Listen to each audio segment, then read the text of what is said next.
সাধারণ ছাত্ররাই বলতেছে এরা গাঁজাখোর। এই হাসান আব্দুল্লাহ স্যার যে উপদেষ্টা যে কয়জন হয়েছে, সাধারণ ছাত্রদের তো আমরা এখন রিক্সায় টানতেছি নাকি? এরা কিন্তু সাধারণ ছাত্রের সাথে কথা বলতেছে না।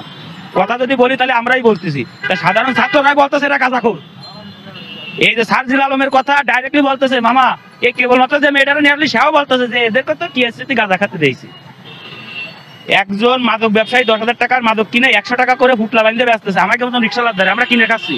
আপনারা বেচাটা বন্ধ করে দেন, আমরা 5 দিন মাথা খারাপ করে ঘুরে ঘাড়ে বেড়াবানি, কিন্তু কেউ মাদক খাবে না। আপনারা যদি বেচান আমরা কিন্তু ঠিকই খাইয়ে দেবানি। আপনারা যদি আমাকে ধরে নিয়ে সাজা দিচ্ছেন, একজন মাদক ব্যবসায়ীরা ধরে নিয়ে থানার ভিতরে চা দিচ্ছেন, এর কারণ কি?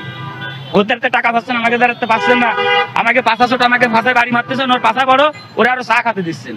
এই আছে আমাকে আইন। আর মানুষের কথা কি কব, মানুষের ভিতরে থেকে তো ধর্ম নাই, যেটা সত্যি কথা। মানুষের ভিতরে থেকে ধর্ম উঠে গেছে।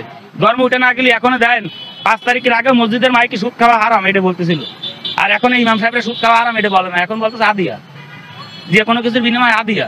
তা এই যে নুসরাত ফারে একটা মেয়ে 19 সালে যার দর্শনের যে ক্রিয়াকলাপ সে তো আপনারা সবাই জানেন।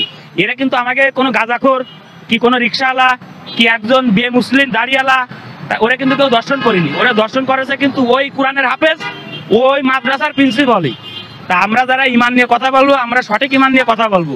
কোরআনে কোথাও নেই মানুষ হত্যা করা, আর কোরআনে কোথাও নেই মানুষকে ঘৃণা করা। তা আপনারা এরকম কোনো কাজ করবেন না যে মানুষের মানুষকে ঘৃণা করতে হয়, আর এরকম কোনো ব্যবহার করবেন না যে মানুষের মানুষকে হত্যা করতে হয়। এটা আমার যারা ইসলামিক ফাউন্ডেশনে আছে, যারা বাংলাদেশ জামাত ইসলাম নিয়ে দীর্ঘদিন ধরে চলাফেরা করতেছে, আপনারা মানুষের সামনে শোনা করে কম যে আমরা আজকে কি জিয়াদ আন্দোলন করতে আইছি।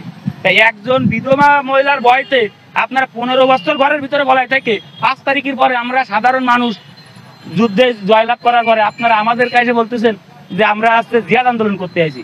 জিয়াদের মাঠের থেকে তো একজন মুসলমান সরবে না, ওর জীবন চলে যাবে, কিন্তু জিয়াদের মাঠ ছাড়বে না। আর আপনারা পুলিশে একটু বাসিদের সাথে ছাড়িয়ে দিয়ে দৌড় মারতেছেন, ইয়ানফসি মানে দোজক আপনাকে তারা এমনই চলে আসে।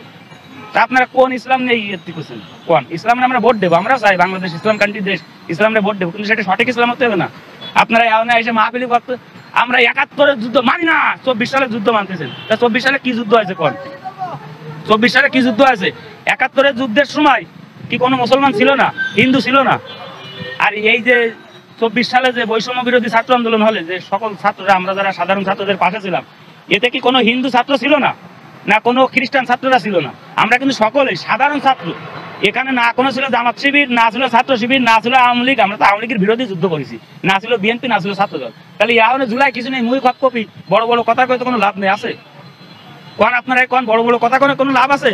ছাত্রকে পানি খাটানোর সময় একজন ছাত্র শিবিরে খুঁজে পাইনি, ছাত্রকে বাদ দেওয়ার সময় একজন ছাত্র দলের কর্মী খুঁজে পাইনি। আর ইয়ানে মারে মোড়ে মোড়ে ফেস্টা পোস্টারের গুতোয় নেতা চিনা যাচ্ছে না। ওই ফুটপাতে যে মুরগি বেচতেছে ওরও পোস্টার, ফুটপাতে যে ব্যক্তি দোকান ভাড়া দেখাচ্ছে ওরও পোস্টার, ও বিএনপি করে। তাই গত মাসে আমি এই মাসে বিএনপি ভাই এটা না করলেই বেটার। কারণ বাঙালি তো ওরা যে ধর্মের দোয়াই দিয়ে কেউ দেশ চালাবি এটাও আমরা বুঝতেছি, একজন আছে বাপের নাম দিয়ে দেশ চালাবি তাও আমরা বুঝতেছি।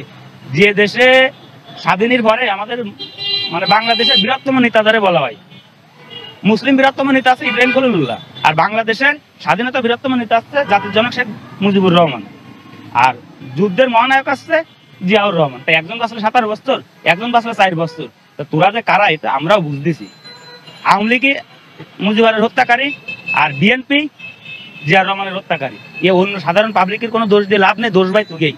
তোরা দেশ চালানোর জন্য ইকে মারিয়ে ফেলেছিস। সেটা যদি দেশে থাকতো আজকের এই দেশের প্রেসিডেন্টকে হতে পারতো না। আপনি দেখেন জিয়াউর রহমান বেঁচে থাকতি জীবনে কোনদিন নিঃস্বাদের ক্ষমতা হতো না, জিয়ার জায়গা জিয়ার চেয়ারে বসবে। আর শেখ মুজিবুর রহমানও বেঁচে থাকাকালীন কোনোদিন ওই খন্দকার মুস্তাকের সাহস হতো না যে শেখ মুজিবুর রহমানের চেয়ার কানে বসবে। খন্দকার মুস্তাক বঙ্গভবনের থেকে শেখ মুজিবুর রহমানের ছবিটা নামাইছিল, আর সেই ছবিটা জিয়াউর রহমান তুলেছিল। এই যে ছাত্ররা এখন বলতেছে 71-এর যুদ্ধের কথা বাদ,